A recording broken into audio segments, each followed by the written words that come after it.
about songs. And today I'm going to play an excerpt from a film. It's called Lars and the Real Girl. How many of you saw that film? Okay, I'm going to show a little tiny piece of it. I changed the title of the talk at the last minute because I was improvising, as I often do. And I decided that the best way to frame everything I wanted to say today would be in terms of social treatments. 45 years ago, I was making a small study in a big mental hospital outside of London. And I didn't know what I was doing exactly at the time. I decided I would sit in on all intake interviews on the men's side, and I saw 83 intakes of men. And even though I didn't know what I was doing, I could tell, because some of the intakes, some interesting things happened. And I've been haunted by seeing those things for 45 years, and I'm catching up with it, I hope. These men, most of them were elderly, over 60, and I'll be talking about them, not the younger men. All of these 67 men were obviously depressed. They could hardly hear them talk, they're looking at the floor, etc., etc. But some of the psychiatrists asked him a question which awakened them. And in 20 of the cases, the awakening was very striking. They shed virtually all the stigmata of depression and spoke and looked normal. They looked at the psychiatrist for the first time, they looked him in the eye, and they spoke loudly, enough so that both the psychiatrist and I could hear what they were saying, stopped criticizing themselves and all the other parts of depression. So what I want you to do is to guess what question the psychiatrist asked them in 1965 that allowed them to temporarily shed their depression. Off the top of your head, improvise. What was the last bad experience in your life? I'm hard of hearing, so you have to really speak loudly. Do you have animals? Stephen, did you have a thought? That was my question. What? That was going to be my question. Okay. Anyone else? A guess off the top of your head? 1965? How would you like me to tell you? No? That's a good guess, but it's the answer to another question. I'll tell you about that later. What's your favorite music? What? What's your favorite music? No, this is 1965. These men are 60 or more. You're going to lose this flavor on the bedpost every night. Maybe you better come up here. I figured that you would get more laughs than me. Service during the war, Second World War. Could you stand up and say that? Service during the Second World War. That's close enough. What were you doing during the World War II? What were you doing? Well, none of them were soldiers, and only one was a firefighter. But when they started talking about I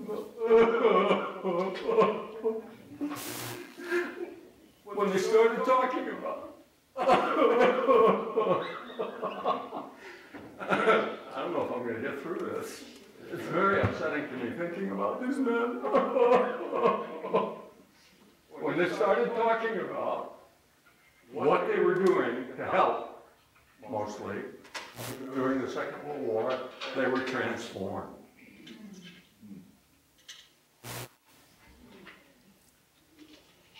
So, I've been struggling with that for many years. What did that do? What happened? I asked a psychiatrist, I would say, have you ever seen that boy before? He said, sure, I see it all the time. What happened was the psychiatrist they were trying to get more information for the diagnosis. And so some of them devised this question which made them more talkative.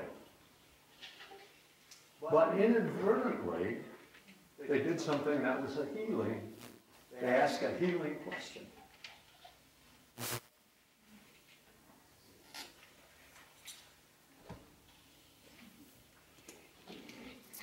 Okay, I've written a lot about this in one way or another, about labeling, and about normalizing. But in all the writing I did, I left out some things, which I'm going to show you a film excerpt, which the scriptwriter put the things in that were missing from my formulation. Her name is Nancy Oliver, and she did some of the script on 6 Feet Under. And she made the script up entirely herself. I think we ought to make her the president of something.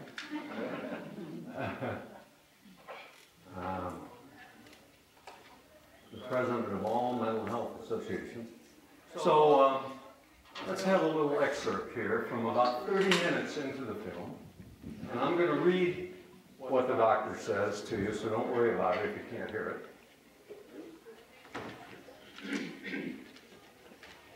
That's the doctor. Garth went to one of those places and he never That's came the back. sister-in-law and the More brother. help than you and I are able to give. I told you something was wrong. Let's You stop wouldn't it for a listen. second. Let me explain. For the purpose of those who haven't seen the Has Lars film, been functional? Does he? Lars is living with his brother and sister-in-law in their garage. Did you do something about the lights? Sure. Chris, you can help. Lars is living with his brother and sister-in-law in the garage, and he's very isolated, even from them. And he tells the brother one day that he'd like them to meet his fiancée. And his brother's delighted, and the sister-in-law, yeah. And, but he brings, when it's time for dinner, he brings in a doll, a real doll.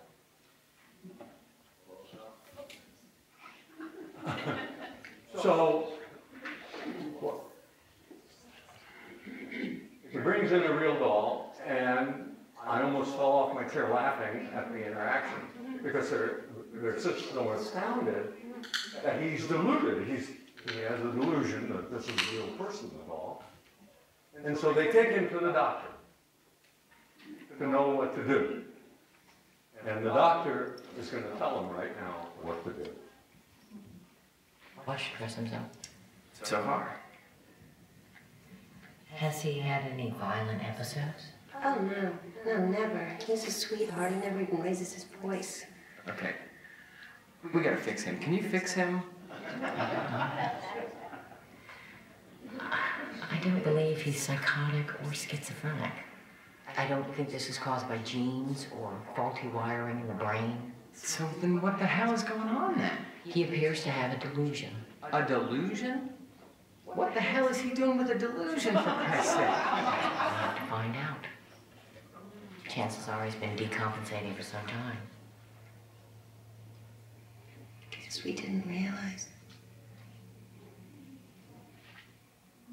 Have there been any changes in the family in the last year or so? No, everything is pretty much exactly the same, except Karen's pregnant and Lars is nuts. You know, this isn't necessarily a bad thing. What we call mental illness isn't always just an illness. It can be a communication. It can be a way to work something out. Fantastic. When will it be over? When he doesn't need it anymore. He said, when will it be over? She said, the doctor said, when he doesn't need it anymore. You can turn the lights on. Okay, I'm going to read you the doctor's talk. We missed the first one. She says, they're quarreling, the husband and wife. She says, if I may, has Lars been functional? Does he go to work, wash, dress himself? So far, Beth says. Doctor, has he had any violent episodes? Karen, oh no, never. He's a sweetheart. He never even raises his voice. Okay. This dialogue begins to establish an important limit the film sets to normalizing will breaking, unlikely to harm himself or others, and can take care of himself. Gus, okay, we got to fix him. Can you fix him? Doctor, I don't know, Gus. I don't believe it's psychotic or schizophrenic. This is a preliminary normalizing statement, rejecting a diagnosis of mental illness. So then what the hell is going on? Doctor, he appears to have a delusion. Gus, a delusion? What the hell is he doing with a delusion, for Christ's sake? Doctor, you know, this isn't necessarily a bad thing. What we call mental illness isn't always just an illness. It can be a communication. It can be a way to work something out. Fantastic. When will it be over? When he doesn't need it anymore. And that's what happens in the film. The doctor helps them normalize his symptom by transforming it, by meaning it, a need to communicate. Okay, what this doctor does is to first make sure, by normalizing, that she's not enabling a catastrophe.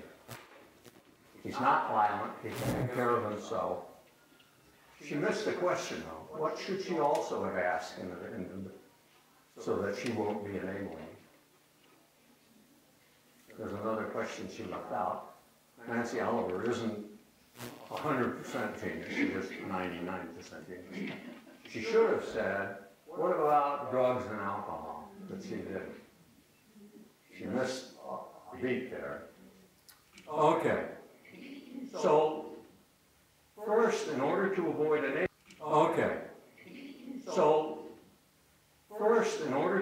enabling, when you're normalizing, you have to make sure that there's nothing that has to be attended to. In this case, there wasn't.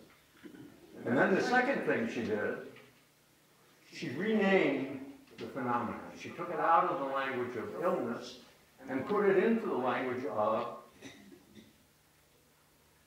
what does she say it is? It isn't necessarily an illness, it can be a communication. She put it in the language of communication. That's like moving from one Spanish to English, or from German to Spanish. She took it out of one language and put it into another. That's necessary. I had omitted that in my book. The diagnostician has got to do that, because the family may not do it. Okay. I think that's a brilliant film, and if you haven't seen it, you should see it. It's got a lot of brilliant things in it. It's a fable, of course. It's a fable about how it takes a village. Now, the film is guilty of a little overdue there, because it doesn't really take a whole village.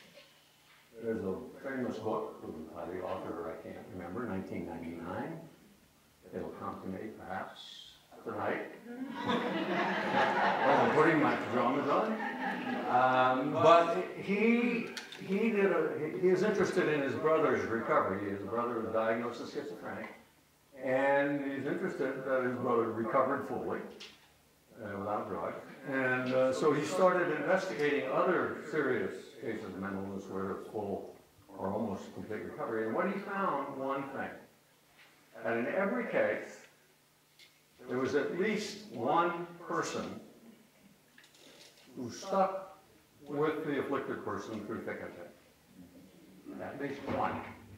You all know the film A Beautiful Mind, in which, and in real life, I read the biography, very fine. In real life, the mother and the wife stuck through him thick and thin, through thick and thin. They never gave up on him, and they treated him with respect. And when it comes down to it, that's basically what is healing. Well, it's a vernacular way of talking about what's needed, respect. What's really needed is connection. You need to connect to the person, connect with the person. Connectedness. which is not always easy, even in ordinary life. You can live with people who you have trouble connecting with, because you can talk about business or children or gardens and so on without really connecting. You can talk about topics rather than using what's the language I messages, which is how you connect. I didn't understand what you just said. That's an I message. Thank you for saying that. It makes me feel really good. That's an I message. I just bought a Toyota hybrid. That's not an I message. Try it sometimes. It's hard to do. It's hard to get more than 2 or 3 I messages in communication. Okay. Going back to my English patients. There's a film by that name. Going back to these patients, these old men, I'm not going to cry, even though it's a great temptation. I'm not going to cry. It's hard not to cry. Why was that a normalizing message when they asked them what they did?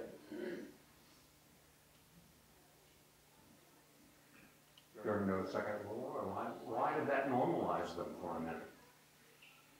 Yeah. Maybe that's where they had gotten off. I mean, maybe that's the last place that they really felt really passionate. Any other thoughts? Yeah. It's a shared experience, unity. That's right, they were connected. Maybe the last time they were fully connected with a community, takes a village. They felt connected at that time, perhaps at no time since. Yeah. There was a book written called War is a Force That Gives Us Meaning. Very depressing, but that may have been part of it.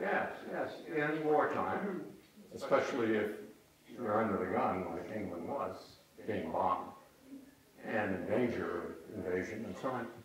War is a force that gives us meaning. And specifically, it connects us with other human beings in a deep way. Yes? I was 11 and I knew it killed Edith. Yeah. You want to talk some more about that? You want to say something else about that? Love, or my dad's underrated before. One part, the other was the husband of my ancestor friend. I just saw a wonderful film about connectedness, Up in the Air, or about lack of connectedness. That's an essential film. It's an essential film. It's very painful, but I urge you to see that film. Yeah. I didn't know my grandfather. He was a minister, but after the war, he was in the war. He had a breakdown and was institutionalized till the rest of his life and died at 84. So the war, apparently, something happened because he never was the same then. Yeah. But we don't need a war to get connected with other people. You just have to work at it. It's hard work. Because there's so many distractions and duties and other things to do other than connect. My wife and I, I'm retired supposedly, so I have lots of time. But my wife is not retired and she's very busy. So I have devised various tricks to get her to sit down with me instead of bouncing off the wall.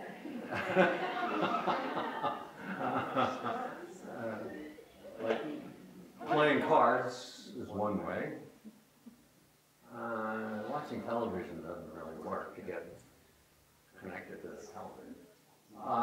But there are various tricks we we bought a sauna recently, and that works really well. So, but it's a job. It's a full-time job to stay connected, even with someone that you see practically all the time. It's hard because there's so many other things going on. So these men were able, they had a moment of pride talking about their abilities during the war, and it removed the shame that they felt constantly as mental patients.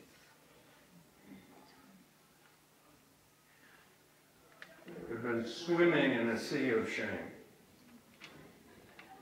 And that moment removed the shame temporarily. My teacher, Irving Goffman, has a very brutal line in one of his books. He says, in all social contact, we run the risk,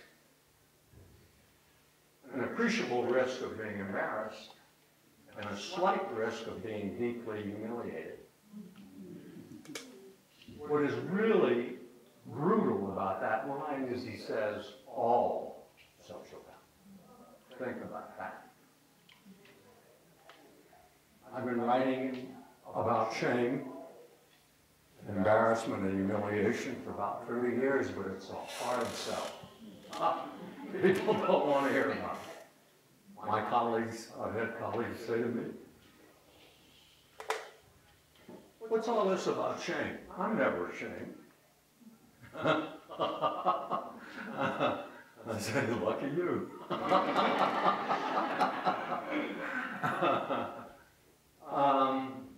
I call shame the master emotion because it regulates all of the other emotions. Why do you think people are afraid to declare their love? Or to even feel it? Why do boys learn not to cry? Because they're shamed by the other boys if they cry. Shame is the master emotion in that sense. Other senses too, but that's... Is there a book or a film on born with shame? Is there a book or a film on... Name or close to that. Born with shame. Born with shame? I don't know. Maybe. Sounds like a great title. Google it. Yeah. There's a psychiatrist named John Gilligan who wrote a book in 1999 called Violence, the National Epidemic. And in it he said, all violence, whether individuals or groups, is caused by shame. All violence, whether by individuals or groups, is caused by shame. And then he goes on to say, but it's a particular kind of shame. Shame is just an emotion, and normal shame is nothing. It's a warning, a signal of threat to the bond, of connectedness. Your connection is being threatened. That's a shame response. Like a fear response is an automatic, instinctive response to physical danger.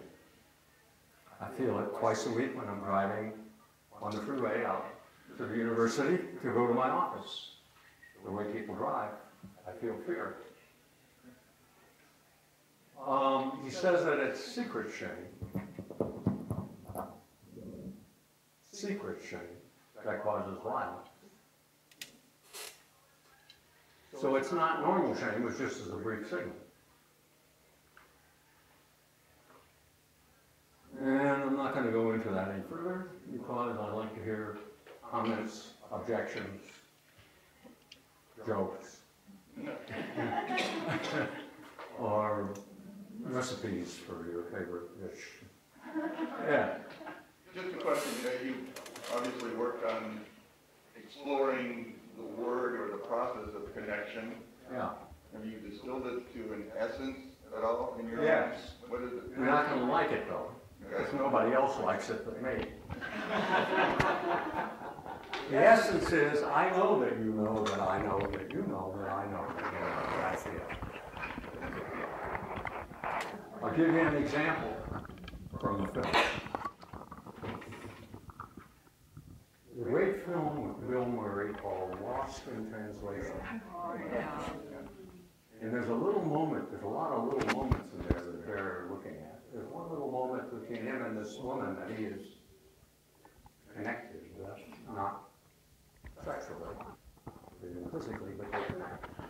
And she says to him one morning, she says, is it because she's young, she's older than me? And he says, no, it's just a stray moment. She knows that he has gone to bed with the singer from the nightclub.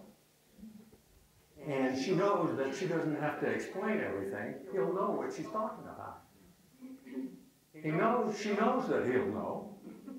And he'll know that she knows everything. That's connection. I have an article forthcoming on that, and 3 people were going to read it. but they really appreciate it. Connectedness is a secret in modern societies because we can't afford it. You have to be mobile, physically and psychologically, and so we can't afford to even think about being connected. Yeah. Well, since there are a lot of therapists and future therapists in this room, in your mind, if I know that you know that I know that you know, et cetera, is there a danger in young therapists treating older clients? No. No. It's a human universal. It doesn't matter your age, sex, color, or religious orientation. I mean, if you get along in the world, we learn when we're 4 or 5 how to do that. Connect. That's how we understand what other people are saying, because they're extremely confusing and ambiguous language. So you have to take their role. You connect with them. You see the thing, what they've said, the way they meant it, not the way you would. And then so we learn to do it, and then we forget that we're doing that. We get so good at it. But our lives won't let us do very much of it, even if you're a therapist.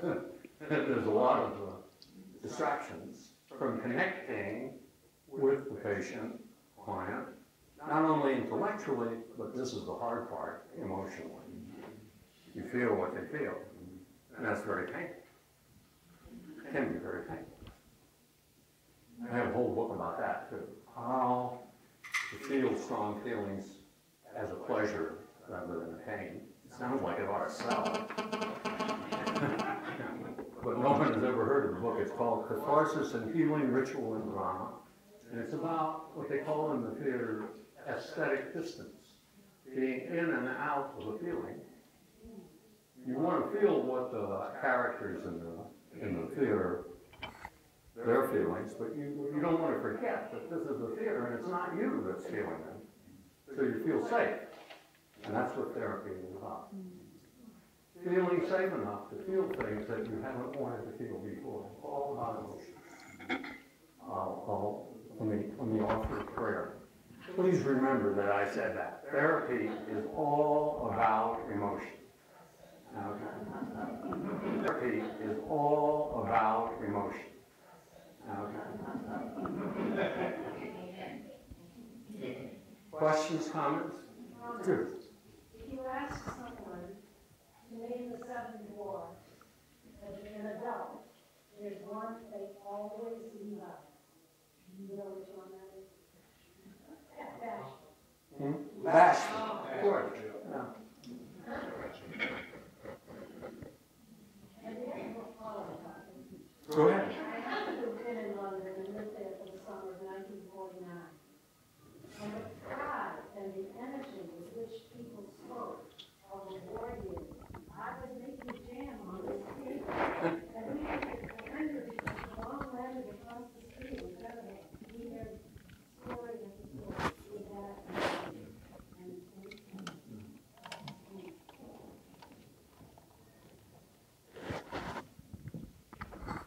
Be careful about pressing the wrong button here.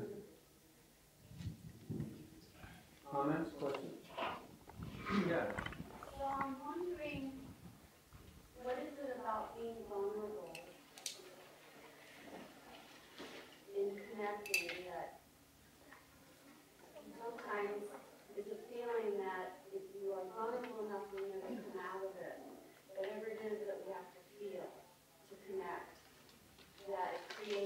passionate. And sometimes if you remove yourself, like in the, theater or whatever, but when it's people, to go through that, that's the healing. But sometimes we get stuck making it out the other side. I don't know if you know. See, the terrible enigma that people face with their feelings is that they might not, if they feel a feeling, they might not be able to stop. But on the other hand, kids go on roller coasters, and if they're sure that it's safe, it's not rickety, then it's fine to feel fear. I've had fear experiences which are wonderful, free roller coaster rides. I felt wonderful during and after the experience.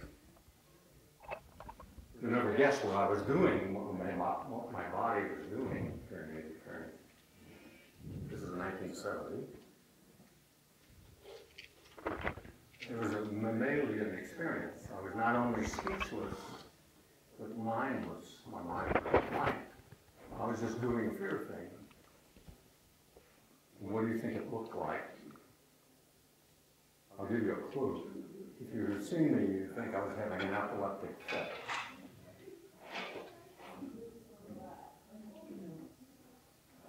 How does this fit with the feelings in Huxley's Brave New World? The feelings in Brave New World? It doesn't. Brave New World is about not feeling. About not feeling. Regarding shame, some religions they go to confession. To what extent do you think the confession part heals somebody? I think if the person who's listening to confession is actually listening, it's healing. Or it can be healing.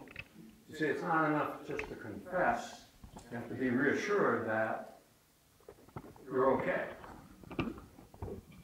And that's the tricky part. Because if you put punishment on top of that, then you might think, even though it's said nicely, it's still not okay. You have to do something to be okay. You need to convey the idea that even though you did all those things, you're still basically okay. It's hard to do. When you talk about balance, it came to my mind in my question of born to shame. Some of the violence in the United States continues to be related to the blacks don't enter the vote. I missed the end of that sentence. The collective shame of being born black. Yes, yes. The collective shame. Absolutely. Stephen. I asked this question rhetorically as well as pragmatically. Okay. And the question is there life after shame? And I'm prompted because a patient who I've been working with on and off for almost 5 years told me this morning, in essence, I feel my shame. I'm now, it started when I was 14, I'm now 77. What do I do now? Good question. It's been a long 5 years for me. Actually, the end mark of feeling shame is not just awareness of it, but bodily response. And that bodily response is very important. It's only getting awareness of it, intellectual cognitive awareness, only half the battle. There's another half. Does your guy laugh a lot? Yes, but in a strange way. This is someone who's standing in front of a classroom at a presentation that you have to give at the age of 13 or 14. Lost the voice, regained it somewhat, and then you had thyroid surgery. We removed cancerous nodules later. She's not been able to speak a word in the list since. Until about 2 years ago. In the life after shame, is she laughing? Is she laughing? Okay. Yeah. Was your convulsing on the dance floor? Was that the fear? No. I had an anonymous phone call. A man threatened kill me and my family. And this was during the Vietnam protest. And I had to go out and give a talk, to tell the truth. And I knew I was too upset. And so I said a mantra that I had learned in my self-help psychotherapy group. He said, if you think you're feeling a feeling and not feeling it, then say it. And I said, I'm afraid. And I said it 30 or 40 times, and I started shaking and sweating. And I soaked my clothes with sweat. And it took 15 minutes, and then I felt fine. Ever shake and sweat? How many have had the shaking and sweating with fear? Yeah, that's what I think of as the catharsis of fear. Yeah. Also, is it different treatment modalities for these types of violence you're speaking about?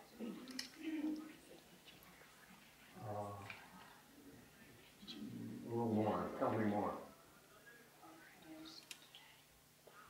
Well, the general violence, you know, that is a result of shame, or the really heavy violence that might lead to injury, death, self-mutilation. There's a new book out that I just reviewed, Familicidal Hearts. These are spouses who killed their spouse and one or more of their children. Very hard book to read. About 160 tragedies. And there are two types of familicide. One type, the person, usually a man, has a history of violence. And he kills his family and often himself violently. But there's a second type this guy found, which is like news to me. He calls them civic respectable hearts. Civic reputable hearts. The middle-class guy loses his job and pretends to go on to work every day. And a financial crisis is looming, but what's killing him, literally, is shame and humiliation. So he plans very carefully to kill himself, his wife, and his children. This book is full of detail. What makes it hard to read? You ever heard of the domestic violence investigation? There's a movement in this country of people who investigate family killing. And they go into quite a bit of detail. They talk to the neighbors and everybody that knew them, the relatives, and so on. Fine. So this is a book full of detailed tragedies. Yeah. You were talking about shame. Yeah. I remember that I was reading one of the critiques, the Catholic Church. Yeah. They say that Catholic Church invented shame. That's not true. Shame is a human instinct, and it's very positive, normal shame. It's very necessary. Conscience, what do you think that is? Conscience is shame. We need it. Yeah. I think the old joke was, the Jews invented shame, the Catholics perfected it. That's not true. Yeah. Can you give some examples of normalizing? I can't hear a word. Can you give some examples of normalizing student mistakes without labeling or enabling? Yes, that the film showed. She showed you how to do it. First, you make sure that there's nothing that has to be taken care of. You're not violent. You forgot about the drugs, but he's not a drunkard or a drug addict. He can take care of himself, etc. So that's rid of the enabling part. And then the normalizing, you have to invent a language instead of the language of illness. She called it communicating. This comes up in education a lot. I have a colleague named Julian Weisglass in mathematics who teaches his children, low-income children in middle class. And he's devised a way so there are virtually no wrong answers in his class. He normalizes the answers. He said, holds up a note card and said, now how many sides does this note card have? And he gets all kinds of numbers. And then he patiently goes through the numbers and shows them how they were which question their number is an answer to. External sides, internal sides, visible sides, and so on. So he's developed a way of normalizing responses so that they're not wrong, they're just answers to another question. That's very important in science too, but scientists haven't gotten that far yet.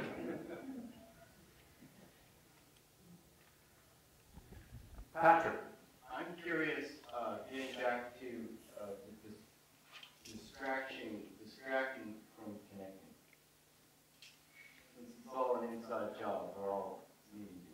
So in the self-help perspective, you talked about these tricks you do with your wife. I'm wondering if you might talk a little more about addressing the distractions from connecting, being connected. Well, when my wife and I first got together, she was a mediator in the divorce court in Ventura. And she would come home very, very stressed. She'd been with angry people all day. And so she'd talk about some of the cases. And I'm sitting there listening. Like, God, how long am we have to listen to this? Sometimes she'd tell the same story over and over. And after about 3 or 4 months, I had a brilliant idea. God, she seems to feel better after she done it. And then it took me another 3 or 4 months to have another brilliant idea. Maybe I should do it too. But of course, there's not much stress in my job. So one time I said, okay, it's my turn. She'd go on and on for 45 minutes. I said, it's my turn. Can I tell you about my day? I was chairman of the Sociology department at the time. I said, well, this. And then silence. And she said, well, is that all? I said, yeah, that's what happened today. So she asked me questions to bring out what happened. And then she'd ask question, and I started answering it, and I thought, uh-oh, there's something happened during that time that I didn't deal with. And then I would laugh or cry or get really angry. So I learned to do what she did. And so we did co-counseling for an hour each way, virtually every day for years and years and years. And it was a big help. Otherwise, we'd never have stayed together.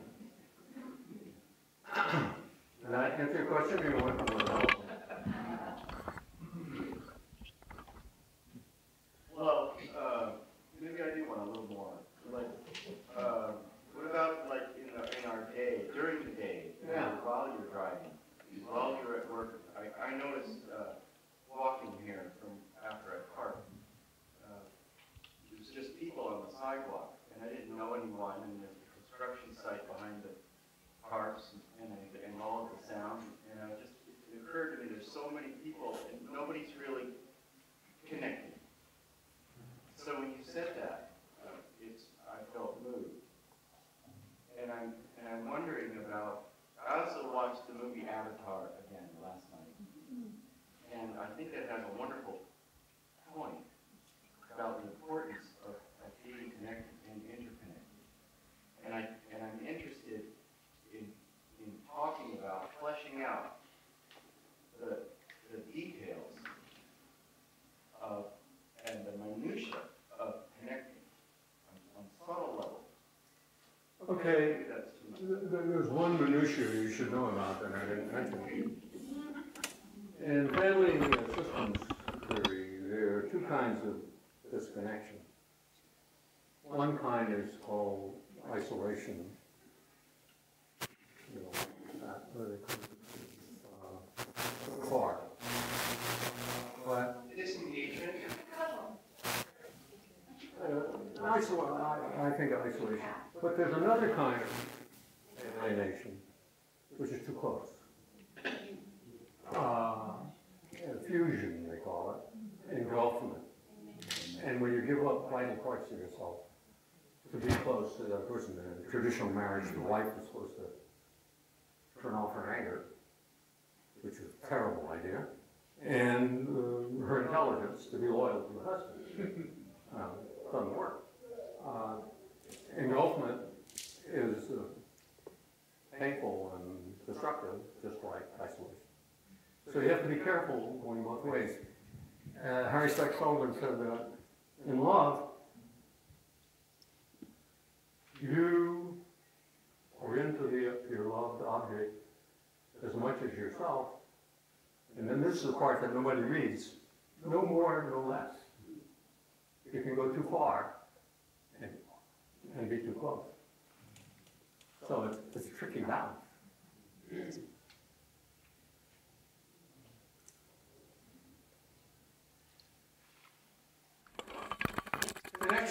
Connectedness, we take it for granted. I took it for granted many years when I was teaching. I was teaching a small class, though, a couple of years back, and I ventured on the wrong topic.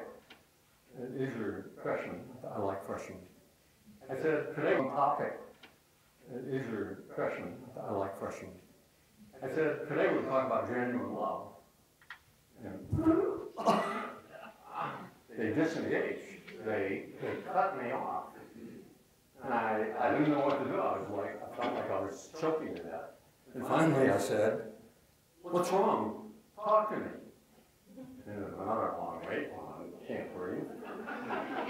And then some guy in the back says, we're too young to know anything about that. Genuine love, I embarrassed them with something they called it. And so it took me 15 minutes to get back and connected. But then I realized I've been swimming in the ocean of connectedness all these years without even knowing it. I'm dependent on the class to breathe. In order to breathe, they have, at least the majority, have to be with me and connected. I can feel it in my bones when they're gone. I found out.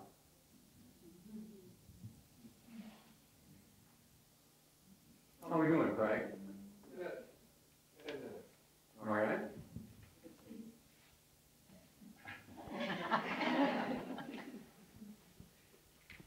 Yeah. I'll just share one of my favorite books, if you haven't read it, by Dr. Ellen Sachs, called The Center Cannot Hold, who was a schizophrenic who cured herself without drugs, but she had that one person, her husband, who stayed with her through everything.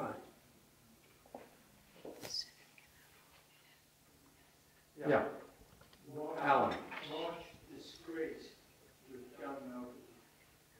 Disgrace. I just ordered that on Netflix. I tried to read the book, but I had a hard time. I don't remember why. He said, watch the film Disgrace. Disgrace. Disgrace. Disgrace. Okay. I'll do it. The basic thing for me about connection is that we need to be in touch with ourselves before we can be in touch with someone else. But also, it works the other way too. That's how we learn to do it. Yeah, if you were lucky in one of your parents, then this is no problem for you. But if you have two parents who didn't really connect, then you're going to have a lot of trouble connecting. In the back. I'm just curious how much gender-based it is difficult to connect with others. I can connect with much more ease with women. Yes, there's a difference. Men are taught to attend to their careers or kill tigers or something, and don't worry about connecting, have to be mobile. And women, as long as they've been put down, are taught to take care of people, and they need to connect to do that. The man's danger is isolation, the woman's danger is engulfment. What? Engulfment. Too much connection. But neurologically, there's a difference too in the brain. Is that correct? I don't know anything about brains. I know I've got one, that's what sometimes I even don't know that. How could I miss that appointment? We had a dinner guest day before yesterday, and she said, during the course of the dinner, she said, sorry, I can't come to the talk. And I said, which talk?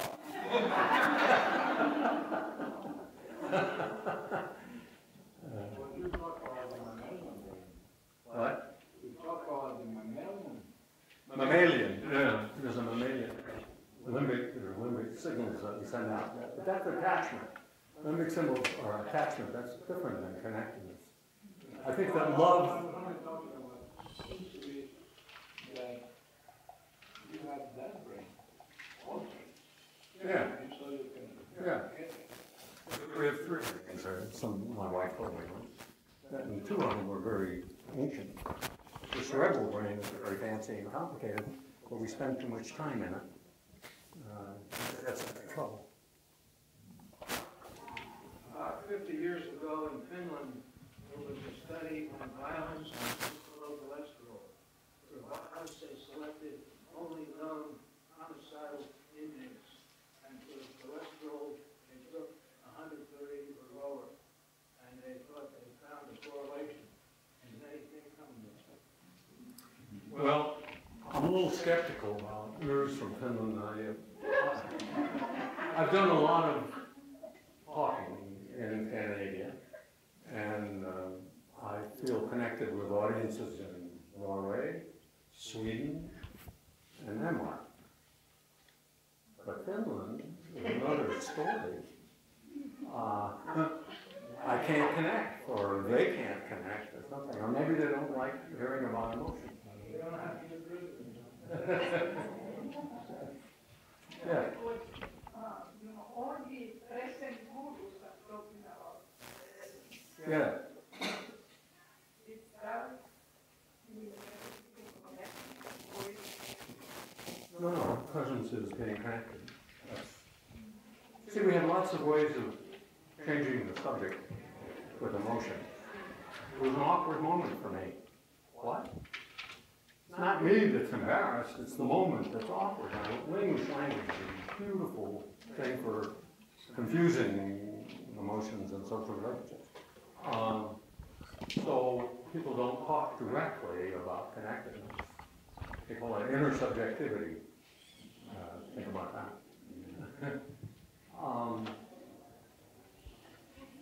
Our language is very confusing, and we are very confused about the social emotional world. But it's a vital world, and yet we live and die by it, and we flourish and survive depending upon our own social emotional world. And your clients do the same.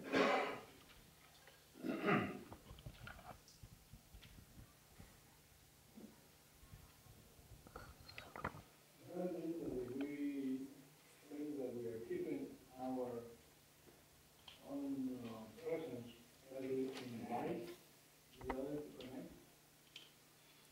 Yes, you invite the other to connect. You show that you're present for them. And you're not worrying about your income tax or what have you. But you're like, want to find out what's on their mind and in their heart. Hard to do. What? A smile helps, yes. If you're present to yourself, then you're present with them. If they will allow it, yeah.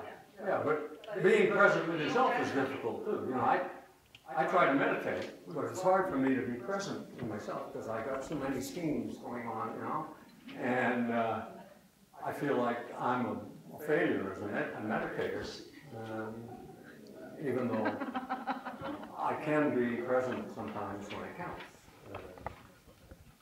Sometimes I can't. Meditation and we don't connect sometimes.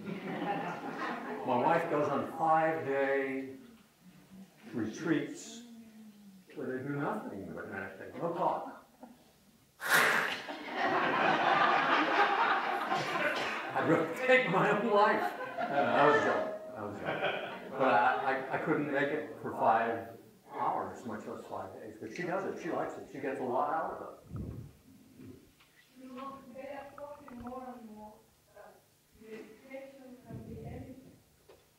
You don't have to be, your brain doesn't have to be quiet.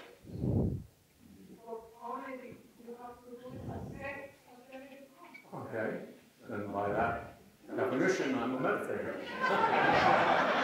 I really got it down.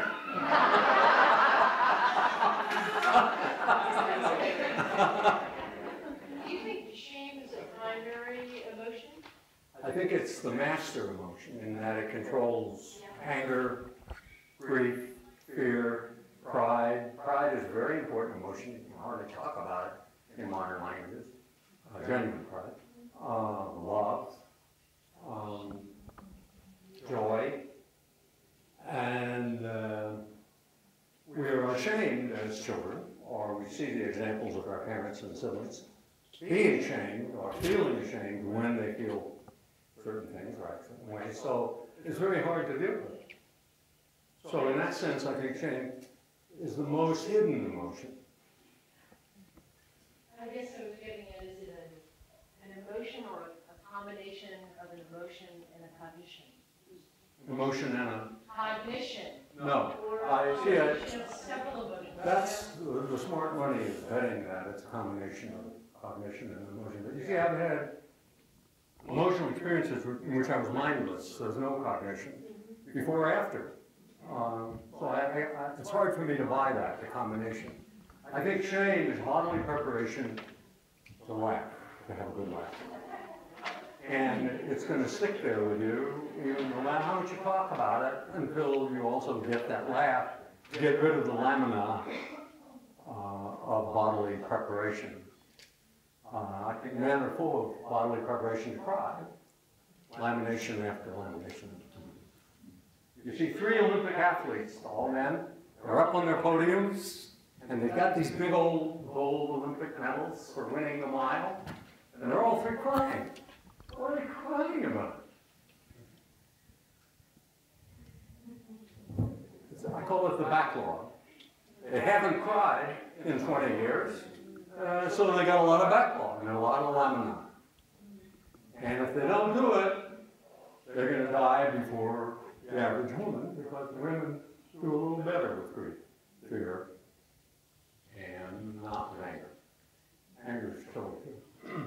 Yeah. Laughter is triggered by the inability to hold 2 thoughts.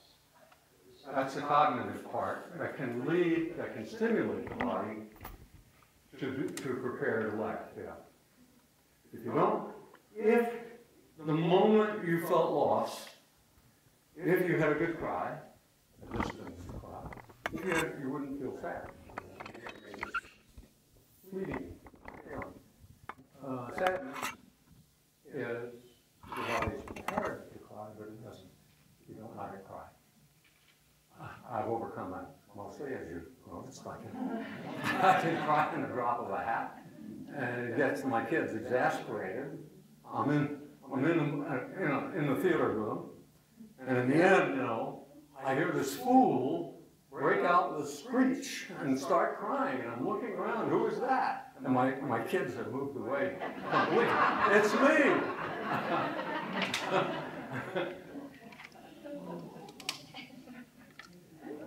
So they pretend that they don't know me when I cry in public. They don't even like it in private when I cry.